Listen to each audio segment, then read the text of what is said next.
everyone, and welcome to GillHB and Friends, and I'm Jill Harvey-Bush. Have you ever come across somebody you've just known and had a real feel about that you are just going to hit it off, get on so well, and have so much to talk about? Well, that's what's happened with the friend that I'm talking to today. I don't know Louise. I only met her via her Instagram account.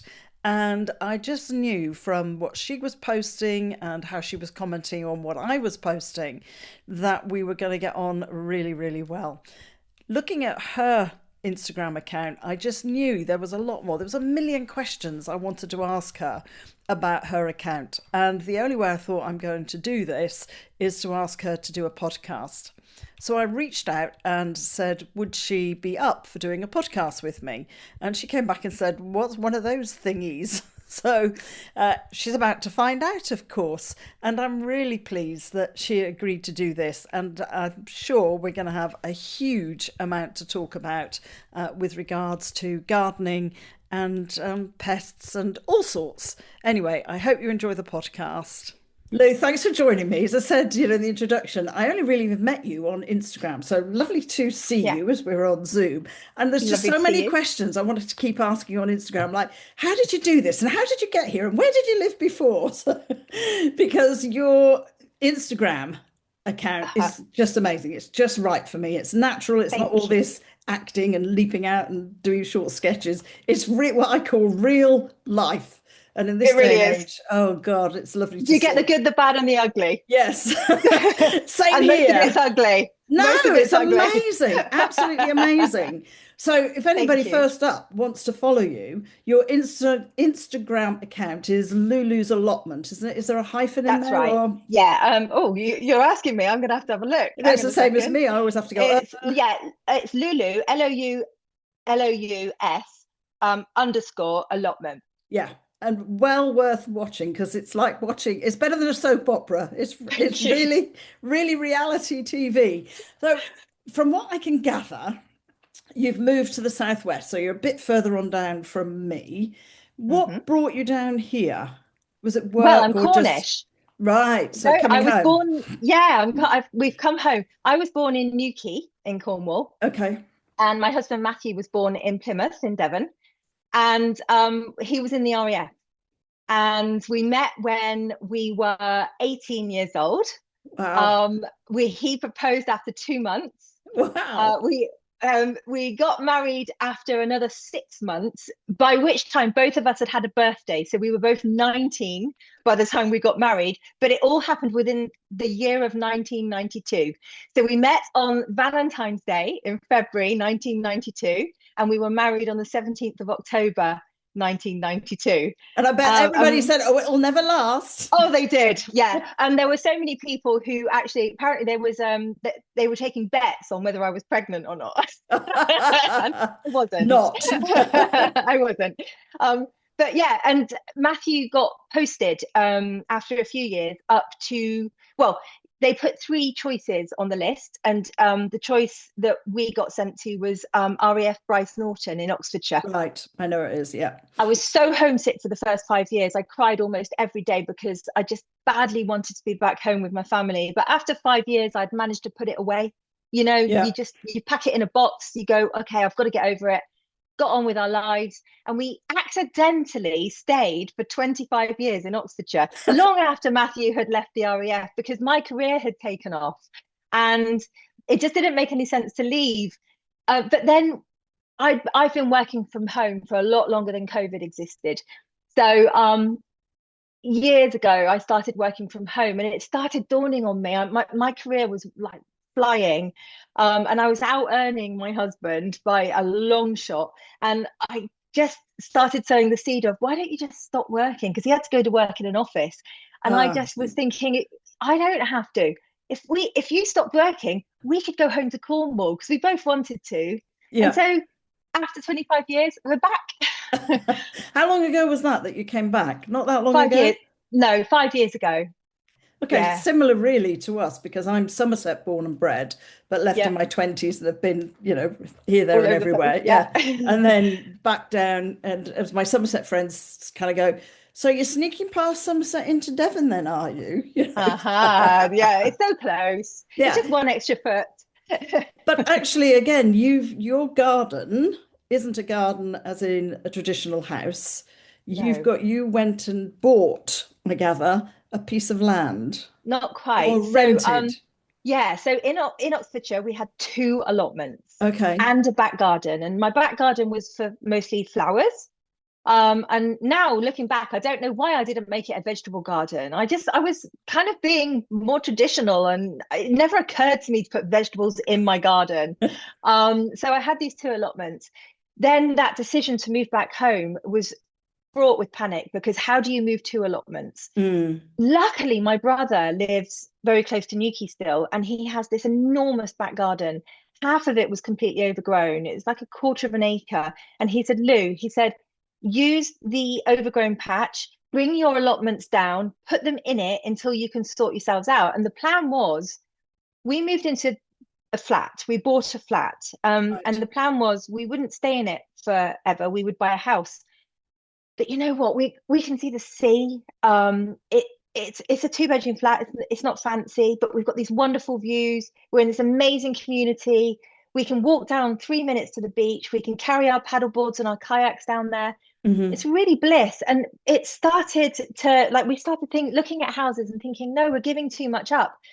So I said to my husband, who is on Facebook, I'm not, because honestly, it makes me want to kill people. Hmm. So I said to my husband, could you just put a shout out on Facebook for a bit of land nearby within, a 5 minute drive? So he did. I'm not exaggerating, Jill. Within a few minutes, he had a response to say, yeah, we've got a bit of land. He said what the purpose was. We want to Yeah. grow fruit and vegetables. Yeah. And our lovely neighbour is the chairwoman of our local croquet club, Cornwall Croquet Club, actually. Right. And they're just up the road. And they had just bought the land their club sat on because the farmer who owned it had died, and Right. they had raised the funds to buy it. And it came with this paddock that was completely derelict, overgrown, no horses on it for years. The stable block was like Falling you know, apart. and it was being enveloped in brambles, and it just the we went up and I could see through all of it. I could see the beauty it was going to be. And they rent it to us. So we're on a 10-year lease, which they roll forward by a year. So every time we consume a year, we gain a year at the other end by Oh, paying. great. Yeah. Very, very reasonable because they love what we're doing. So it's a kind of it suits them and it It's suits us. win-win. Yeah, and it's just 3 minutes up the road in the car, or we can cycle up within actually probably 5 minutes because it's an electric bike. So Yeah. yeah, Great. So it was all completely, as I said, I think that's kind of, you were just starting to clear it when I started to see your account. And oh my God, how you find time? Because not only, listeners, does this woman do the allotment, has a full-time job, she cooks sourdough bread, which I'm looking at, but looks like a lot of you also paint, you also do goodness knows what else. And well, I'm the collector of hobbies. yeah, I think there's a few of us around. yeah. I I I can't. My brain's too busy. I can't sit still. My idea of going on holiday and lying on a sunbed is absolute hell. Yeah, me Can't too. stand the thought of it. If we're going on holiday, we're going to be sightseeing, we're going to be experiencing what the local place has to offer. I want to come away and I want to know. So yeah, and I see a thing. Oh, I tell you what, as well. I'm also I've got this terrible affliction, which is how hard can it be? Like like you got this as well. I can tell if a thing can be done and someone else can do it. I just think, well, I must be able to. I must be able to do it. So, then I I get can obsessed. absolutely identify with that. And Yeah, my husband will be doing the same because it's like you. He said, you just never sit down. You know, no, no. I remember a doctor once saying to me, when do you sit down and do nothing? Oh, well, that's when I'm under the tree reading my Open University because I was studying for my psychology degree back then. And he said, no, no, Jill, when do you do nothing? Nothing. And I said, well, what do you mean? What do you mean? Define nothing for me. Yeah, Because if I do yeah. nothing, then ideas go off in all directions and Oh, I'm off. I don't know about you. I'm That's the making problem with lists. Instagram. Yes, I'm making an endless list of, and I think I Yeah. commented, I saw the heritage crafts that I missed in Bovey Tracy. And I posted about that, I think, yesterday, go, oh, I missed that one. And I commented Yeah. on it, thinking, oh, I'd love to go there. The trouble is, I'd want to do every single one of those crafts. Because I'm Yes. like, oh, yeah, I want to have a go at that. And hence the willow weaving's come up. And then I've seen Yeah. something else. I think, oh, I want to have a go at that. And I Oh, keep saying to same. people, how can people go on board who've got nothing to do? I mean, our neighbours in COVID were like, well, we've read books and they'd be looking. We weren't living here. We were living, say, in Weybridge, and we had a very small garden. And I'd started to go, I want to grow stuff. And our apple tree at the time had furry, what looked like fur all over it. And lovely Becky, that's how I came to follow her. She said, oh, it's furry, whatever. You need to wash it with soapy water. Yeah. And it was a bit like the good life. I was Hmm. up the tree, so obviously Weybridge, fairly wealthy area. And Simon, our neighbour, kept looking over. I kept saying, we're expecting a pig to arrive any day now. Yeah. And then he saw me and he said, Jill, what are you doing? He said, are you washing your apple tree? And I was like, yes.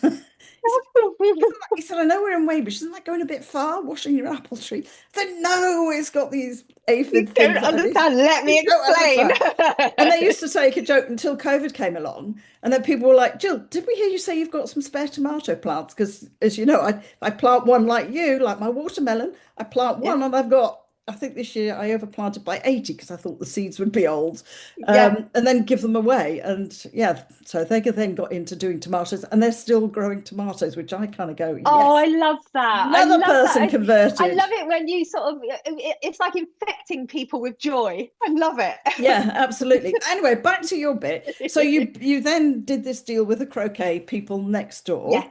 Yes. And that and was started in clearing it because you've got a very DIY husband, which I haven't. DIY in my house means do it your bloody self. genuinely DIY. Well, so he's so lovely. So he doesn't work, because I convinced him to stop working, but he's Hmm. not retired. So there is a Hmm. distinct difference. Absolutely. Um, so he keeps himself busy, but what he does for me is at the start of most days, if he knows he's going to have maybe 2 hours at the paddock, we call it the paddock because it was a paddock and it has a Hmm. stable on it that we're using as a shed, but genuinely it's a kitchen garden, but its name is the paddock. So if he knows it's going to be 2 hours at the paddock, he'll say, Lou, my plan today is I'm going to do this and this and this, but what is your priority for me to do? And I'll give him one thing. I've learned my lesson. It's no good giving him a list. If I give him a list, he just gets overwhelmed. And so it's best for me to just say one thing, do this one thing, and that will make me overjoyed. And the other thing I say to him is, and if you don't do it, don't worry about it, because nothing bad is going to happen if you don't. The world's not going to end. All it means is that we'll get slightly less crop of the thing. And sometimes he builds me the lovely bed or does the thing I want him to. And then I don't get around to actually continuing on with the process of making that thing useful. And we're both completely at one with that, that there's no pressure on us. This is the thing we do for joy. And so Hmm. I think it's really important not to send him off and say do this thing for me or else, because that's not true. Nothing bad will happen. No. And we're holding on and working quite hard to make sure that this stays a joyful place that is for peace and for well-being and for spreading the love to our croquet neighbours and our friends and our family. So that's the way we approach it. But if anyone listening to this does go and have a look at my Instagram and goes back to January last year, there's some videos of how the plot looked when we took it on. Mm. I'm not exaggerating. It was over waist high, much more than waist high in brambles in some points. And I do remember looking at it and thinking, how the hell am I going to get rid of those brambles? We're very lucky because on our site, we've got some wonderful landscapers and they've become great friends and they've got fantastic equipment. So we got him to go and just mow everything down with his mega mower, which just tore through the brambles. But we still had to rake it all up. We still had to get rid of it, and we still then needed to stay on top of it ourselves. My mastermind plan, which actually worked out, was the very worst part of the plot. We put the chicken run on it, and I remember trepidation and thinking, what if the chickens don't defeat the brambles? What if they don't? What if those brambles come up through the run and it's horrendous, and then Mm. suddenly we're faced with having to bring this run down? But you know what? ain't nothing a match for chickens. Wow. I follow goat grazers. Have you seen? There's the I goat haven't. grazers. Oh, I'm making Oh, notes. you love the goat grazers. Basically, I mean, from what you were saying, they have a herd of goats and they Hmm. just bring the goats in, and within a few days, I mean, brambles like you're on the whole side of a Yeah, hill or in a field, the goats just gone. munch the way through, gone. Oh, amazing. I would love to have Fascinating. goats. Oh, me too. Oh, and a few alpacas. I'm sorry, we'd have to have a couple of Quite good. alpacas as well. Oh, yeah. They're good at Yeah. keeping foxes away, Are apparently. they? I Yes. definitely, well, that's the one thing we haven't got. But what I have noticed, Jill, is that every time someone mentions something, they turn up like magic. So now I'm definitely going to get foxes. No, we no, you're we going to get manifest them. alpacas. Yeah, maybe. So And yeah, you they're really started good there. I mean, fertilizer. yeah, absolutely. I mean, So, alpacas, that's the other reason, as you say, you can use the fertilizer straight away. yeah, like rabbits. Fantastic. Yeah. Well, no, So yeah, you so can keep your rabbits. We'll go into all of these, the challenges. So your oh, chicken so coop I went got up in this one site. corner. Yeah, I got this site, and the first thing I did was I started thinking the biggest priority was the chickens because they were over at my brother's house and they were in a two. Well, it wasn't technically according to the chicken keeping wisdom. They had plenty of space in the run they were in, but you know what? Even a meter square per chicken is not enough, in my opinion. So I know they can be happy, and if that's all the space that you've got and you're keeping chickens and you keep them occupied and you work hard at it, it's fine. But we had a lot of chickens, and so we got this enormous space for them. That was the priority. So straight away, I looked at the site and I thought, okay, chickens are going to go there. It's the most sheltered spot. It's sort of the whole site is on a hill. You can't usually tell that from my videos and photos, but it's quite steep. So from where we come in at the gate to where the croquet lawns are at the top, it's quite a An gradient. incline, yeah. Yeah. So the chickens are at the bottom in the corner. They are slightly sheltered from the wind, though obviously you You saw know what happened. the hurricane completely collapsed the run. Um, but then I started thinking, okay, well, where is everything else going to go? In terms of the nature of the site, we're really lucky. The whole site is completely south facing. So we get the sun rising and coming right around during the day and setting in the west. And we've got sunshine Beautiful. everywhere at all times. It's wonderful. The downside is that we get the wind that comes across from the north coast of Cornwall. It then picks up speed across the centre of Cornwall. It goes over the clay country in the middle, and it really ramps up as it leaves Cornwall across the south coast Out to towards the sea. east. Yeah. Yeah, and we get absolutely battered. I didn't appreciate that when we took the site on. Would I have changed my mind about the site? No, I still would have taken it. So I'm constantly learning. We did not appreciate how bad the wind would be when we first took it on, and it's been a real learning curve getting used to gardening with such strong winds. Often, many occasions, we're dealing with winds over 50 miles an hour on that site. Yeah. And you can imagine what it does to what we're trying to grow. It's just constantly being battered. Yeah, it just Um, knocks it sideways. I mean, we're here it and we're does. fairly protected, but the winds the Yeah. other day, you went out and thought everything's kind of gone Yeah. horizontal. But Yeah. so you're putting trees in, but you've put trees in as well, haven't you? I've noticed Yes. big trees have gone in, and Yeah. So the the Woodland site is Trust. amazing. Oh, well, right up the middle of the plot on the west side, there's a field which is owned by a children's hospice, Oh, who are the neighbours to the croquet club. So there's the croquet club, and then behind them is the children's hospice. This field is owned by the hospice. And it's been a meadow all year. When we moved in, there was a farmer who was using it, renting it, and he had 5 male sheep in it. And uh, and they were doing a good job of keeping the grass down, but he doesn't rent it anymore. And so it's just been a meadow. It's been beautiful and a curse in equal measure because what, of course, it's done is as the seeds. grass has grown, seeds and also cover for rabbits and deer who Ah, have come up and over our fence.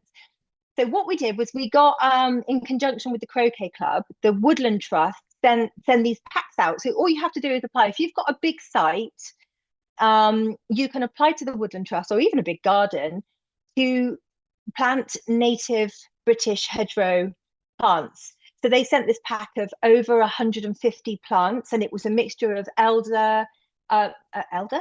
Yeah, elderflower, native roses, hawthorns, rowans, wild plums, all of those sorts of things. Blackthorns, so hazels. So all up that all side good between, for willow weaving. yes. So all up that side, you'll have to come and pick them when they've grown. So all up that side between us and that field, which is where the wind comes across, right, we've planted this hedgerow.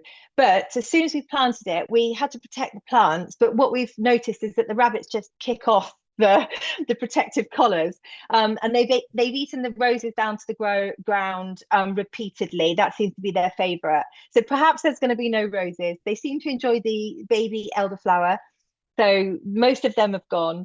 A lot of the hawthorn has gone. The ones that, some of them made it, some of them haven't. So it's good. But you know what? We overplanted, so I think it's going to be okay. And the ones that have grown are now of a size where I think they can survive. Great. And then sometimes you can plant in between, can't you? If you know what I mean, they get the protection, and then you'll have to get a hedge layer in, of course, who can lay the hedge properly for you. So that then all sprites. No, we don't need a hedge layer, Jill. There's a YouTube for that. And if a hedge layer can do it, frankly, we can do it. Yeah, exactly. So Matthew, here's your next job. Yeah. Learn to lay the hedge properly. So. Well, we built the fence. So you did. We put in 30 foot of windproof fencing. So it's like a hit and miss, but it's a hit and. So it's just a slat and a gap and a slat and a gap, because we don't need privacy. Yeah. So it slows the wind down as it hits the chicken run. So we did that. And we've done things like the croquet club. They were very worried about things like the gate. There's a gate into the site, and the post was, you could push it and it would have fallen, and it had a big metal gate hanging off it. We got a proper auger to come, and we've put in solid fence posts, gate posts. We rehung the gate. We've repaired the fence where it needed repairing. So they're over the moon with us, because they couldn't afford to do these things, because they're a charity, and it's really hard for them. So we've left when we do finally leave, should that ever happen, we know we would have left it in a better state than we found it, which also makes us happy. So we're doing essential repairs like that. And for the first year, Jill, mostly we were doing essential repairs and things like the polytunnel, and really concentrating on, because you've got 2 polytunnels, haven't you? Yeah. One is affectionately called flimsy. Yeah. And we had a flimsy last year, and that flimsy got completely folded up by an especially bad storm that we had. I mean, it really did get folded up you could have put it in an envelope and posted it back to the supplier. It was horrendous. These metal poles were they were bent. Gone. Yeah. So what we're going to try and do this year is we're going to try and spot the moment at the end of summer when we know that's going to happen, and we're going to whip the cover off. Right. So that the poles, because of course the poles will be fine by themselves. Yeah, there's nothing there. The wind just whips around them, nothing.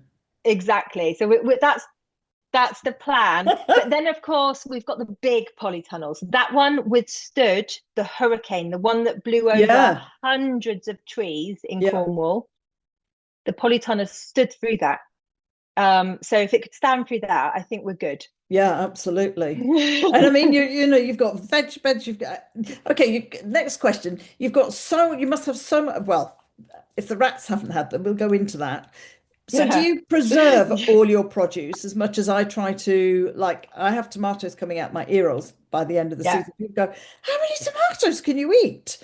I mean, it was a joke one year, which is why we were having the whole house refurbished. And I used to just pull a trunk full of tomatoes every day and shout to all the guys, tomatoes, anyone, come help yourself. And they've made me a lovely chopping board that says tomatoes, anyone, ? Brilliant. 2021. But I do it I've literally just used the last jar, because last year we had all the subsidence work going on. So I was a bit disrupted. That was a lot of work. Oh God, it's just lovely, and still putting the garden really back to where I want it to be. So I didn't have quite so many, but I obviously make passata and jars of that sit in the pantry. You must have so much produce. When I see how much you're growing, Dare I Yeah. ask, what do you do? Because there's going to be another one to you then, because I make jam and I see you do some preserving. I said we had strawberries coming out of our ear rolls. We would have had blueberries other than you saw this morning. The blackbirds have been having great fun eating them all. So do you also preserve all the Yes. produce or does it go to family, friends? Everybody chip in with a bag of compost. Don't bring me a bag of wine, bring me a bag of compost type thing. That would be lovely if they would, except that I'm having to buy it by the actual truckload. So, Yeah, I can imagine. um, but yes is the answer. Yes to all of that. So it's a mixture. When I had my allotments up in Oxfordshire, Hmm. I was at the point where they were so highly productive that I had way too much stuff, and Mm. I just had this community of friends because we didn't have any family that lived near us who would gladly take the excess. But you're right. I would cook, preserve, freeze, jam. I do all of that. I do canning. What I really enjoy doing is canning tomatoes because we use a lot of them through the winter. So it's effectively exactly the same as tinned tomatoes. So instead of having to buy tinned tomatoes, we can use our own. Tinned How tomatoes do aren't you need you expensive. need It's not special like equipment? Do you need equipment for not canning? not really. So I've got a very big a very, very big canning Pan? saucepan Yeah. pan, but you don't need one. Before I bought the specialist equipment, I just used a big stock pot. And then in the Okay. bottom, what I did was I crumpled up tin foil so that the jars didn't hit the bottom of Right. the pan, Yeah. because otherwise they can overheat and explode. And yeah, we don't want that. Although quite good fun. So that's what I used to do, and then I just used to let them cool in the water so that I could go in and get them out without hurting myself. You can buy specialist tongs which Yeah. grab jars by the lid and then you can lift them out. They're not expensive. So the specialist equipment is not a big investment. So then it's the jars. So with the jars, I use Bormioli Rocco jars, but it's the same as Kilner jars or any of those types of The jars. screw top with the I yeah. use the screw top. I don't use the two-part ones because there's the Kilner jars. You can get some where there's a flat lid that goes on and then you screw on over the top. Yeah. Honestly, it's just too much fat. So I just use the ones that have a screw-on lid. And after a little while, the lids start to deteriorate, but that's fine because you can just buy replacement lids. Now, do you even need those? Answer is no. You can just use a good sturdy jam jar with a Hmm. really good, nice, good quality lid. Like look inside the lid and make sure it's not started to show pock marks and things like that. Yeah. Um, is there a higher risk of boiling the jam, a normal jam jar? I would say just make sure it's a really good quality one, like those Bon Maman jars. They're good Yeah. thick glass, Yeah, they are. because they can crack. But the worst case scenario is one of the jars out of six might crack, and you can still boil the rest, and you can still consume what's in the rest. You just need to hear that they pop, Yeah. and you've got that suction. And I used to do that before I had specialist equipment, and it's absolutely fine. And it's really good fun, and you're eating your own stuff. That's Nothing wrong with tinned exactly it. tomatoes. That's what But I I do. know, yeah, I know no chemicals were used on my tomatoes. Yeah.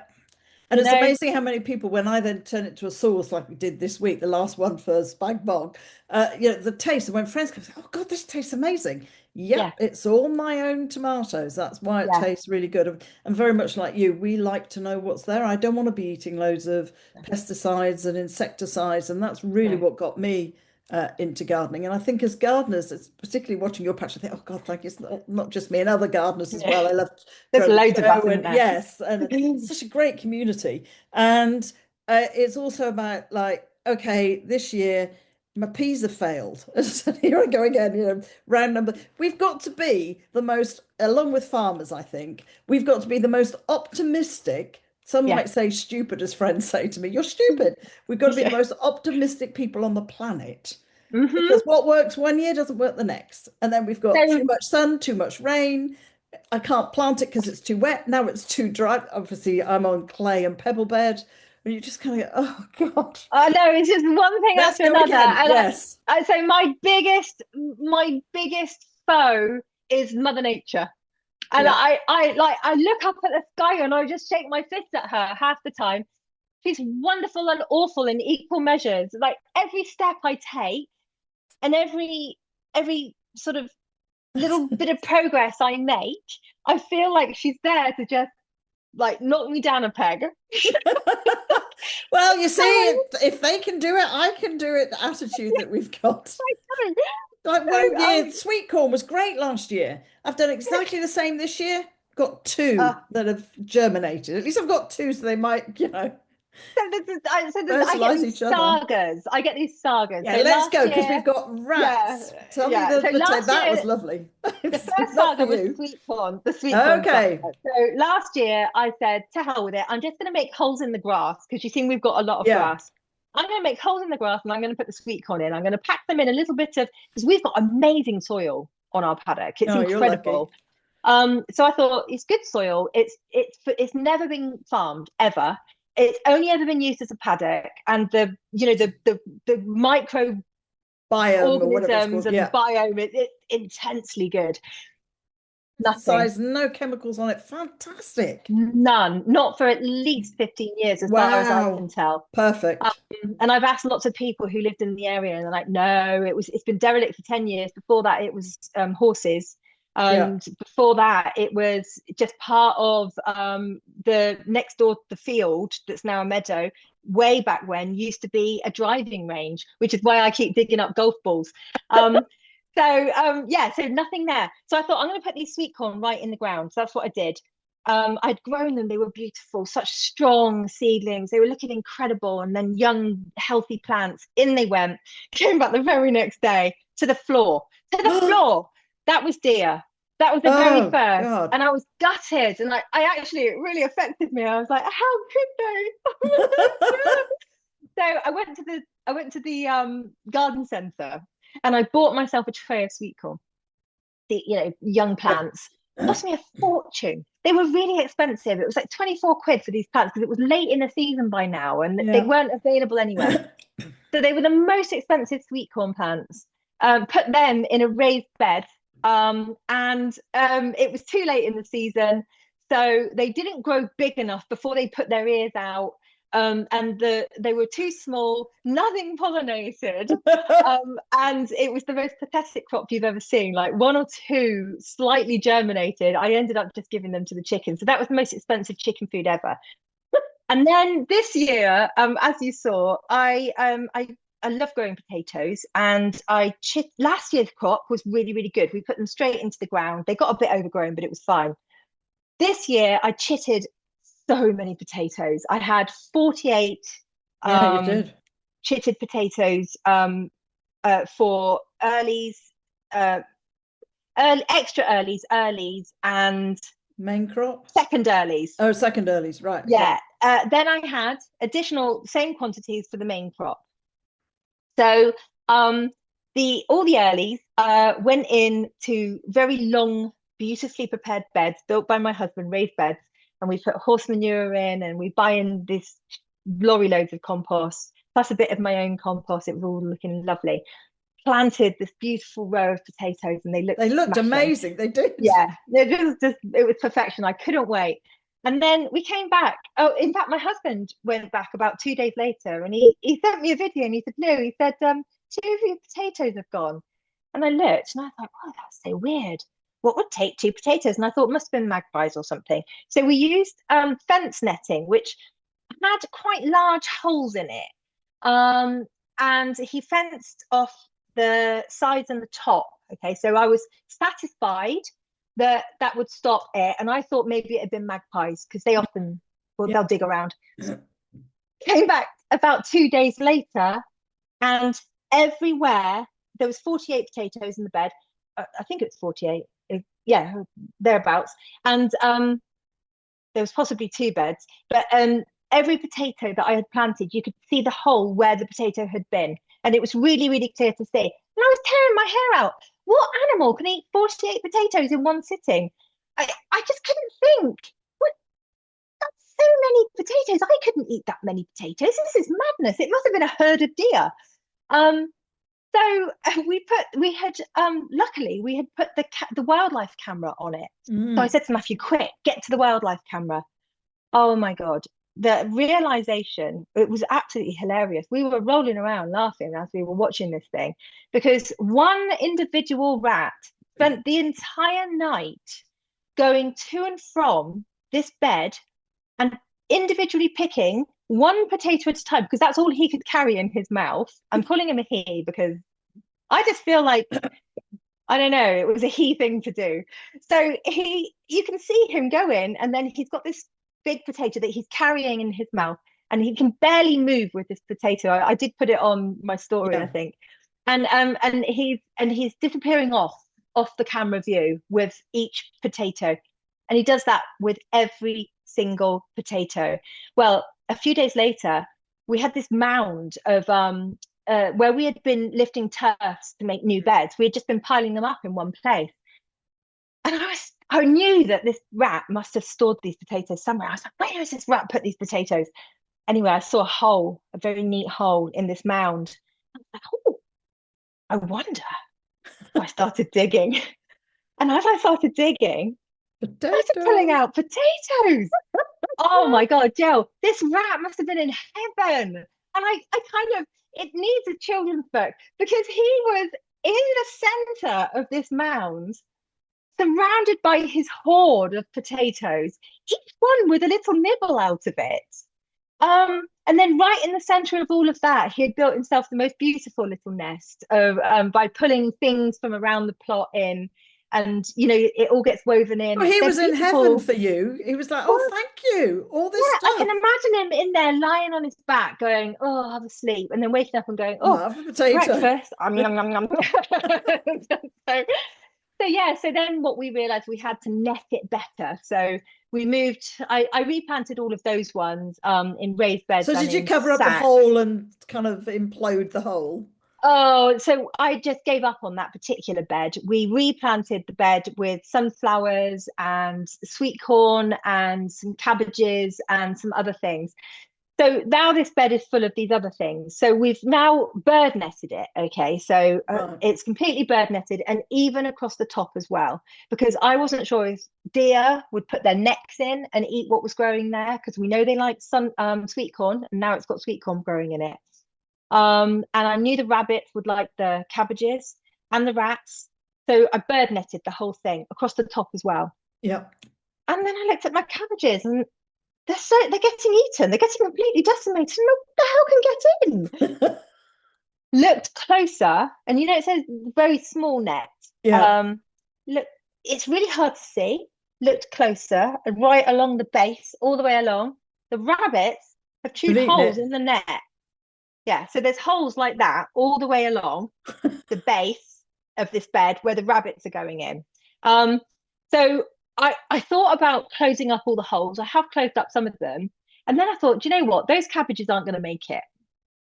And while they're concentrating on eating the cabbages, they're leaving everything else alone. So this is where I get to with these critters. I just think, okay, right, fine. If we're going to have to share, I need to think about this.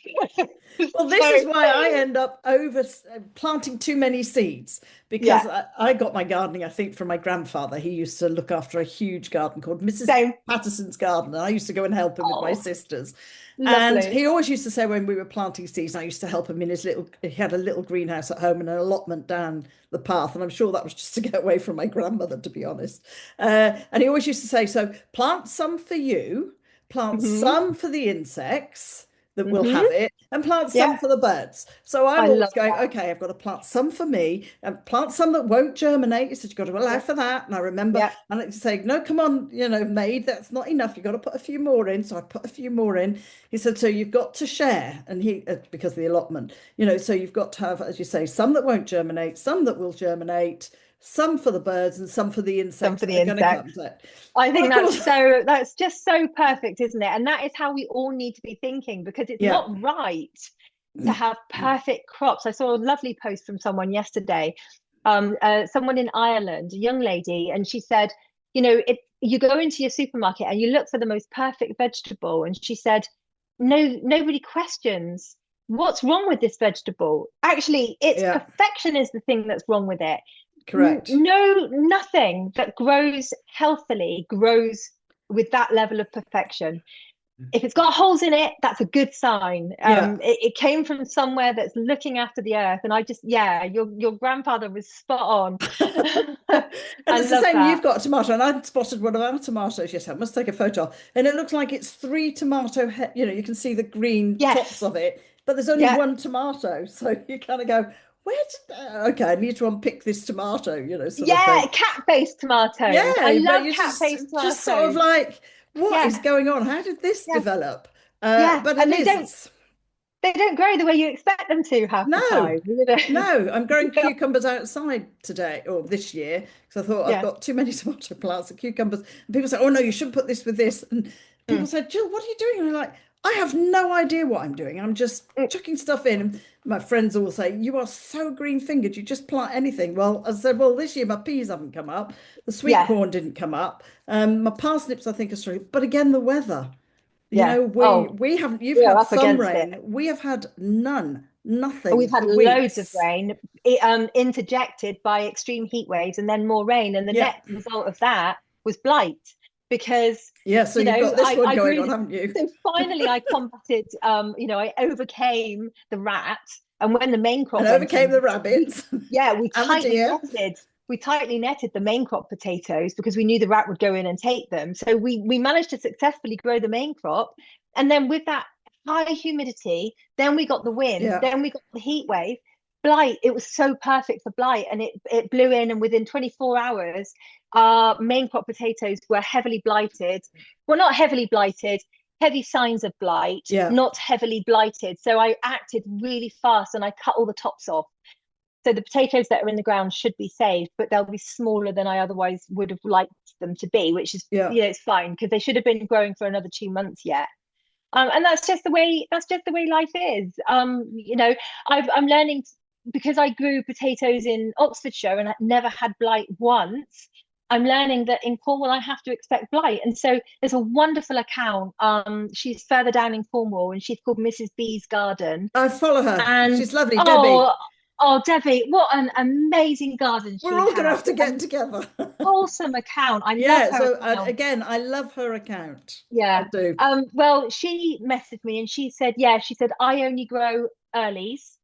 And actually it's not my fault entirely because had the rat not dug up my earlies, they would have been in the ground longer and Yeah. I would have been lifting them and I would have missed the blight.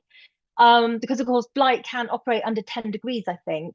So what she says is she only grows early, she doesn't bother with main crop, and that way she can lift them before blight hits. And it's a big problem in Cornwall. I didn't know that, but now I do. So I can Yeah. adjust what I do next year. And that's what I try and do on my Instagram account. I try and post, really graphically all the things that go wrong because people get so dejected when they plan a thing and it doesn't work. But Yeah.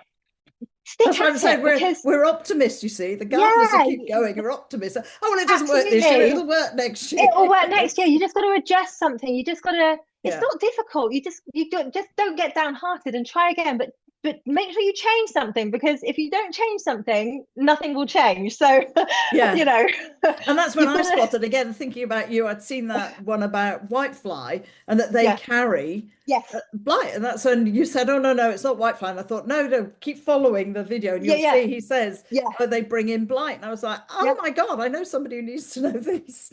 And another Definitely. thing I think is I one is, don't have white fly, but it's a really good point. You've got to think about, well, what other ways can blight arrive? yeah, And get me unawares. But yeah, really useful information. It's like we add it all to our arsenal, don't we? But yeah, I do it's think it's funny though, because that's about the only thing I don't have. But now we said it out loud, so arrived. But you'll be you don't out on the know. look for it. Well, now let's mention something that eats whitefly then, and then they'll Yeah, all oh, arrive. I tell you what, that's the thing I love the most. And you probably notice I'm obsessed with the insects that are parasitic. Yeah. So I love in my polytunnel especially, I've got lots of parasitic insects in there. And I love when I find an aphid that has been parasitized by a wasp. They with their what do they call them? Their oviducts or Yeah, which whatever they they call them. plant in, they Ovipositors, lay isn't in, it? don't they? Yeah, and they inject the aphid and they lay the egg inside the aphid, and then the aphid becomes a mummy. and it becomes food for the developing egg inside of it. I just think that's completely fascinating. I love all Alien that. world. But I've got more of that on this site than anywhere I've ever gardened. And I think that's due to the fact that no pesticides have ever been used on it. It's alive with these parasitic insects that are helping me. So I don't have to, I mean, I wouldn't use chemicals, but I don't even have to think too hard about how to address the insects. So, you know, just if you've got lots of the pests, definitely don't be tempted to use the sprays, you know, the chemical sprays, because though it might be bad this year, you've just got to be patient because they will come. And then you and it look sorts around. itself out. Yeah, I looked at my broad beans the other day. I don't know if you saw, but I did a close up. The number of mummified aphids was outstanding. It was incredible. The the parasites have been so busy that I didn't even have to worry about it. Yeah, my broad beans are done. So, you know, some people are starting to pick. And I think that's the other thing when you're watching other people's accounts is I always like to try and see if they state where they are in the country. Because somebody's just picking their strawberries, but they're way further north than me or us. And I'm like, our strawberries are done, you know. Yeah. Thank God, because I'm sick of them now. Yeah. And then we go, can't wait for the strawberries next year, you know. Well, good tasting strawberries, let's be honest. Once you've had homegrown ones, the shop ones, even though they say organic. Oh, nothing like it. There's it. two of my favorite tomato. Well, I've got quite a few tomato growing accounts that I love. But Mrs. R, Anna, she has a seed company as well called Seed Envy, and I'm growing several of her seeds this year. Several of her tomatoes, and they're just people who are really super excited about growing tomatoes. And also a lovely account is Bloom and Grey Gold, Andrea. And this year she very kindly sent me, it's not her business, she just sent me out of the goodness of her heart. She's originally from Cyprus, and she sent me some traditional Cypriot varieties, which I'm growing. And she's super excited because she's further up the country and hers aren't anywhere near where mine are yet. And for her, it's like the sign of what's to come because I'm growing her tomatoes, but I'm probably a month ahead of her. And they're looking like great tomatoes. They're going to be keepers, I can tell. I couldn't even find some of them. I Googled them, couldn't even find some of them. So they're that heritage that they're being grown by families in Cyprus. Yeah. And they're not even commercially available. And you're having to wait and share. And that's what I like about gardening as well as sharing. As you know, I love to share and I'll give plants away. And friends are going like, no, Jill, we feel like, I said, no, it's my problem. But, you know, if you want some strawberry plants, I can give you some. If you want some of these, I've got too many. And, a friend of mine. And are you like me, Jill? Once you've sown a seed, I oversow like you because I can't throw the seedling away. No, what's wrong with us? I feel like you I look at the seedling and I think, you dear little thing, you know, you put all this energy into having life, and I can't stop you. So I'm desperate to find people to give them away to. It's ridiculous. I have got better at just throwing them on the heap, but I threw some. I just planted some of the. I didn't plant all the watermelon ones because they were just coming up all over the place. That's way too late this year. But I was just like, okay, let's see if we can grow them for next year. That's what I do. I wonder if I can grow those. I've given away so many lemon trees because I wonder if I can grow those. Date palms. I wonder if I can grow from my dates. And you've got the most magnificent apricot in your garden, haven't you? Yes. I'm so jealous. I grew one. I've got one apricot tree in my polytunnel. It's a self-pollinating one, and it's a patio variety. And this year I got one apricot on it. But do you know what? The wind took ours this year. I'll never forget the way that apricot tasted. Oh, they're amazing. Absolutely amazing. And you were talking about the elderflower. I ordered 4 because people keep saying, Jill, you need to make some elderflower cordial. I'm like, I'm walking up the lanes and I'm not very good at identifying plants. I thought, is this elderflower? No, that doesn't look like it. Although it's got white flowers. And people say, oh, you can smell it. And I thought, do you know what? Rather than poison Clive and I'll grow some. I'll grow some in the garden. So I ordered 4 plants from the Woodland Trust. I don't know if you saw this, is a couple of years ago now, so probably didn't see. And I was expecting kind of at least 6-inch, well, you know, sort of 10, 15 centimetre plants. No, 4. When I opened the big box, there were 4 tiny little plants. Yeah, you have to wait a while. Oh, they're quite big now. And okay, 4 years. It was like, ah, yeah, these are really Uh-huh. small, but at least I know Yeah. I'm not going to poison Clive and I by picking them. I'll know they're definitely And as elderflowers. soon as you know they're elderflower, and you're because you walk a lot, don't you? I see Yeah, I your, do. I your walk a walks lot. and your Yeah, rambles. Once you go out on a ramble and and you now I know see what them they are, everywhere.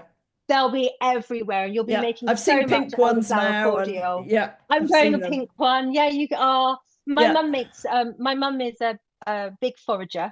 And she makes jam and she sells it at her garden gate. So there's no point in me Wow. making jam because she makes so much of it. Yeah. And she also makes the elderflower cordial. So we pick the elderflowers and we take them over to her and she makes the cordial. She also picks a lot by herself as well. Um, she keeps us in elderflower cordial for the whole year. So Wow. it's a big endeavor so that we'll have enough to see us through to next year. But isn't it lovely when you can do that whole cycle? You grow, you have enough on your Yeah. shelf, and then think, and then I've got all the empty jam jars now sitting at the top, of Yeah. course, ready for the next load Yeah. of tomatoes. I've used some for the strawberry jam, strawberry and vanilla jam, and people who've had Yeah. it said, Jill, this jam's amazing. What have you got in it? There's something in here. I said it's the Yes. vanilla, That extra and that you then can't find in the shops. exactly. Yeah. And then my hairdresser, who's up in Surrey, funny enough, we did a swap last year. So I took her up some jam because she loves strawberry jam. And she said, I've got some plum chutney. We've been out foraging. There's a plum tree just along here. And so we switched. And I've come back with some chutney due to go up next week. And she's like, we've still, and I said, Clive absolutely loved it. He'd been put in the fridge. And I said, don't touch it till at least Christmas. Well, of course, he couldn't resist. So he'd opened it, and I said, because it gets better the older Yeah. the chutney is. And Yeah. Dawn said, I've still got some chutney, so we'll get a couple of jars out from last year's chutney for you to take back. And I said, well, I've now done the strawberries, so I'll bring you up jam. And it's a That's what it joy. should be like, isn't it? Exactly. That's what it should be like, and we've lost that. Yeah.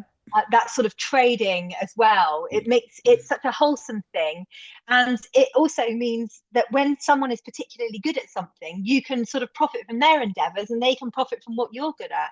And you were asking about what we do with all the produce. The other thing that we do because we've got 19 chickens, one cockerel and 18 hens. Yeah, So we your come back eggs. most yeah. Oh, I love the cockerels. It's so lovely. He's called Luigi and he's the best addition to our flock that we've made. But anyway, we come back most days with about on average through the summer about 12 eggs a day. Obviously that falls off in the winter and we're lucky if we Yeah. get 5. But across the summer, it's far too many eggs for us to consume. And we were giving them away and we're still giving them away. But what Matthew did was he made a little shelf to go Yes. downstairs out of our garage. Ah, And we just sent a broadcast out to all our friends and neighbours and said, look, it's too hard work on us to keep reaching out to each of you to see if you need any eggs. So what we're going to do is we're going to put them on this little shelf. And there's a little honesty box. And if you feel like putting a couple of quid in there, that'll help us yeah. towards feeding them because they do eat so much. But honestly, if they don't put any money in, that's fine as well. And then it occurred to me that in the summer when I've got too much of everything, I could just I've got these little cartons, these little cardboard cartons. I could just Mm. put a little veg selection in them, and we've got queues of people who are waiting for there to be produce. What makes me laugh actually is some of our neighbours, because it's all flats around us, and then there's a Mm. housing estate behind.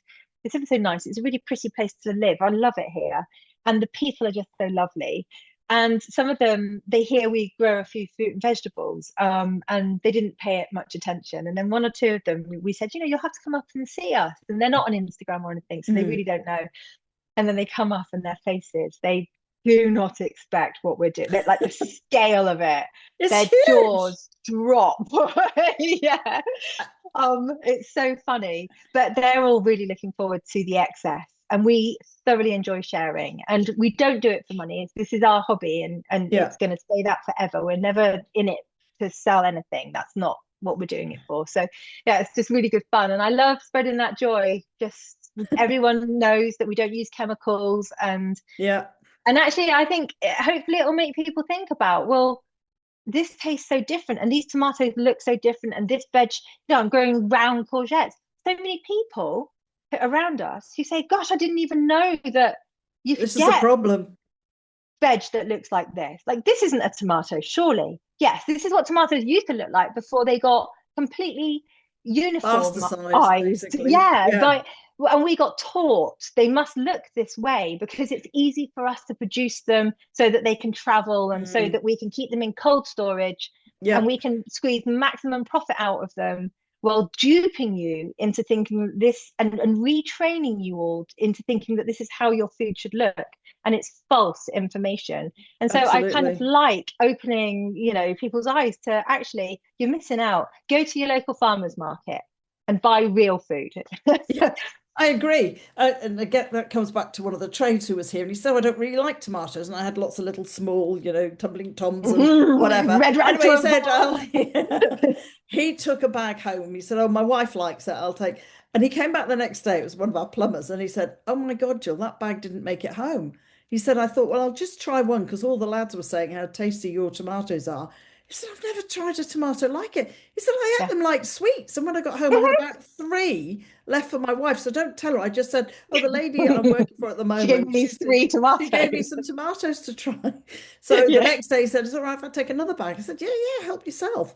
And that's the reaction, isn't it? yeah, Where they kind of it's go, lovely. "Oh my God, this tastes amazing. Yeah, So yeah. different." So Purple carrots, white carrots, yes. orange beetroot, funny shaped tomatoes, round courgettes, yellow courgettes, Yeah. white courgettes, orange, just the mix of stuff that we can grow is incredible, isn't Yeah, it? absolutely. And I'm growing, of course, with my son being a Red Bull engineer, I'm growing Red Bull Brussels sprouts. And I'm getting very excited because I can just see the tiny little Oh, sprouts. I was late brilliant. last year and our Yeah. sprouts by Christmas were like mini versions, you know.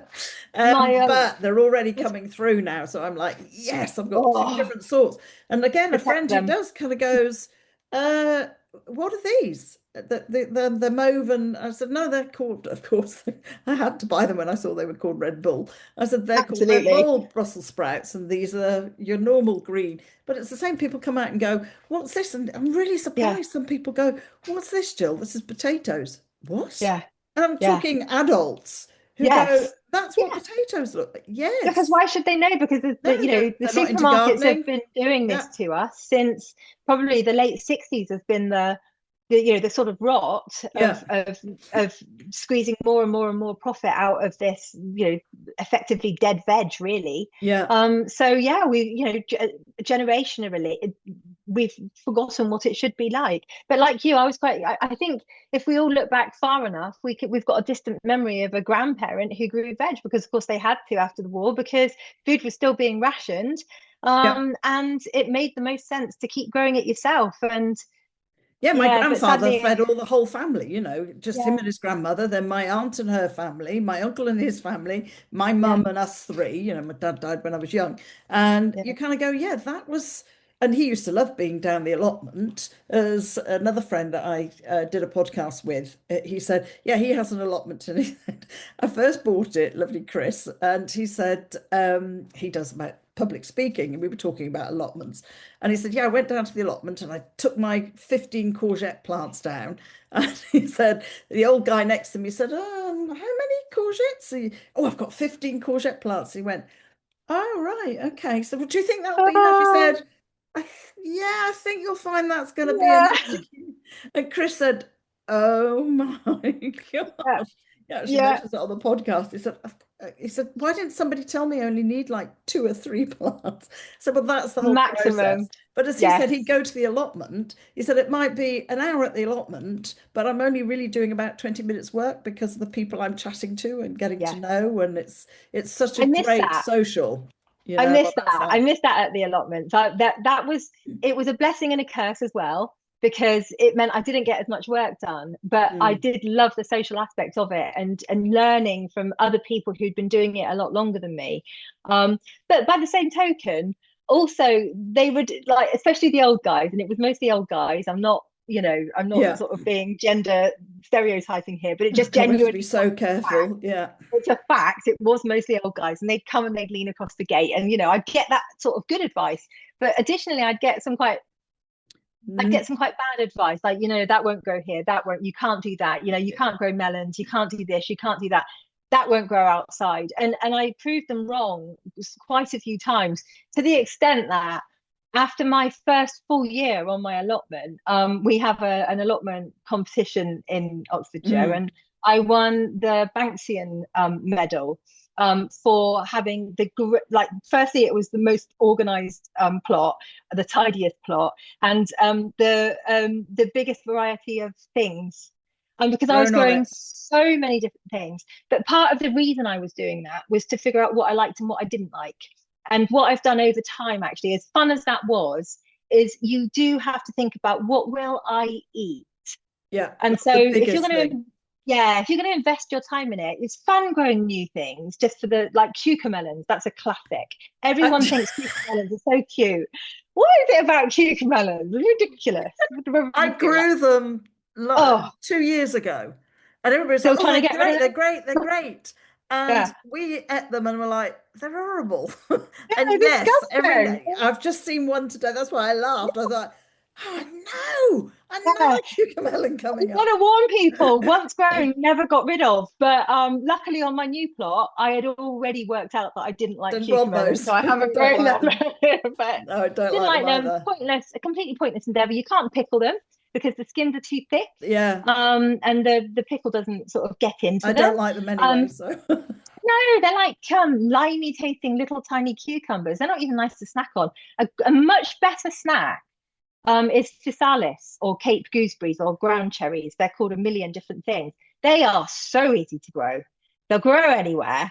And they're lovely to snack on. You know those little things that come in the little paper cases oh on yes, top I know of what you posh mean. desserts in Yes, restaurants? yes. They're easy to grow. Oh, good. Okay, there's another good tip. Pineapple tomatillos is another name they have. And they do taste Ah, that's the mildly name of I know. pineapple. Yeah, that's so lovely. So lovely. Highly recommend them. But yeah, you've got to work these things out. And then slowly over time you work out, well, I haven't got that much time in my life. So if I'm going to invest time in growing something and money, I'm going to narrow the field to things that Yeah, we like to eat. And that's what I've done over time. yeah, I'm So the I don't same. grow quite as many things. But yeah, prove them wrong in most cases. You can Good grow for these you. things. Good for you. And again, it's growing stuff. I mean, I grow broad beans and just put a few in, and of course they all flipping grew this year. Yeah, So I have broad beans coming out my ear off. So they're all in the freezer, which will keep yeah, Clyde going same. all year. I did try Love the them. broad bean hummus, and that actually was Mhm. quite nice. That looked good. So yeah, it was. It was really good. Yeah, It's for I'm going to somebody do who that. doesn't like broad beans. Yeah. And I realized I can eat the bean inside, so I'd have to take all the leather jackets off, what I call leather Yeah, jackets. But it's yeah. about growing what you like. Your plot is amazing. I'd love to have you back for another chat Thank because you. we could talk forever. And I think, as you say, it's your plot. Do what you want. We Yes. have, again, a very good friend of Clive's. He went to school with a guy called Stefan Pachatsky, and the day was on Gardener's World Question Time on the radio. And I did a podcast with him somewhere in my list back. And as he said, people never used to like inviting him to their house because they'd go, "Oh my God, Stefan's garden is perfect." And he said, "No, your No. garden is your garden." And he said, I used to say to friends, "Don't worry about it. I'm not looking at your garden going, oh, it's not perfect." He's kind of the Monty Don. When you look at his garden, it's like that sort of size garden when we go up in Yeah. He near doesn't do it all by Stratford. himself, though, does he? No, no, no. He now has he has people from the college who come Yeah. and want to learn and do the gardening. His wife Beverly wanted him to move, but he's not moving anywhere. And as he said, no, just think your garden is your garden. Stop Yes. comparing it Yes. to anybody else's garden. Stop comparing to what anybody else is growing. And that was Mm. his advice as well. Everybody Yeah. grows differently in all parts of the country. There's no way somebody in Yorkshire would be able to grow what you grow in. Well, I was in Surrey then when I did the podcast with him, and I Yeah. think he's right. It's Yeah. I enjoy completely it, agree. And also It's notice how beautiful the wild bit is that you didn't get to, that manky bit behind the fridge, behind the shed where the old bits of wood have piled up and the yes, net that you meant to take to the tip. When you start actually clearing it, that day you start clearing it, you start to feel guilty when you find the slow worms or the yeah, toads or the beetles are scurrying away, and that's beautiful too. yeah. Um, so it's all But as you can wonderful. see in our garden, we have deliberate wild Yeah, areas, yeah, and they're yeah, definitely left. I'm not sure if that's Clive's version of I don't have to cut that bit. He's not quite into gardening in the same way. He likes saying, "Oh, yes, we'll have the tomatoes." Anyway, Lou, we've done. Look how fast that time's gone. We could talk I don't know what the time forever. is. Oh, It's we really yeah, we've did. done. We really have done. Thank you so much for agreeing. As I say, I just Thank reached you out for to you because I inviting me. just love what you do, and people should follow you. As I say, I'll repeat. Oh, It's thank you. Lulu's Allotment on Instagram, I hope and it's not boring, but it'll never be it's not. sensationalized. It's just a genuine gardener Yeah. battling with nature. That And is it's all just it is. why I always, as well, when I mention things, it's I'm not being paid, I'm not being No, given, like I love don't the take wool gifts. pots, but I buy them and I love the compost, but that's what I've bought. And Hmm. so I don't want to have to say this is an ad. I No, use Nancy Birtwistle for all sorts of stuff inside the house, but I'll yeah, mention her, not because I yeah, want her to notice, but because I don't want people to think it's me that's yes, made that, cleaning yes. She had product the or bright whatever. idea. She is amazing. Yeah, Yes, she's I'm amazing. with As you. are you. I mean, Oh, thank you. it's No. just lovely to see. And Clive says, well, I said, no, you've got to look at Lily. And he said, oh, right. And I said, I'm doing a podcast with her today. He said, you'll Oh, be thank talking you. forever. So I said, I know. Yes, Yeah. that is the downside to me. In I do fact, I'm ramble gonna, just before we finish, let me take a photo on. of you. Great. Oh, And I'll um Firstly, a huge apology to Lou. There seems to have been a bit of a technical glitch, which cut us off before I'd actually been able to say thank you very much to her properly for joining me on GillHB and Friends and us having a really good natter. I hope you've enjoyed the podcast as much as I did, and I think you can see that, as I predicted, Lou and I have an awful lot in common and could talk forever. I'd love to have her back for another episode. So if you'd like to follow her, she is on Instagram and she's Lulu's Allotment. You'll find it without any problems whatsoever. And I would recommend, it's not just all about gardening, really. There's some funny things that are happening, but it's great to see what she's doing at the Paddock. And I'd like to say thank you to you for listening to this podcast. I hope you have enjoyed it. And if you'd like to make sure that you get every single one of my podcast episodes, then please go to GillHB and Friends and subscribe. I'm always looking for friends to come and have a chat with me. Everybody has something that we can talk about. So if you feel that it's something you'd like to do and have a chat with me, that's all it is. As you can see, it's just having a chat as if we've just met. Then please contact me either via Instagram or via my website and we can have a chat too. So thank you for listening, and here's to the next one.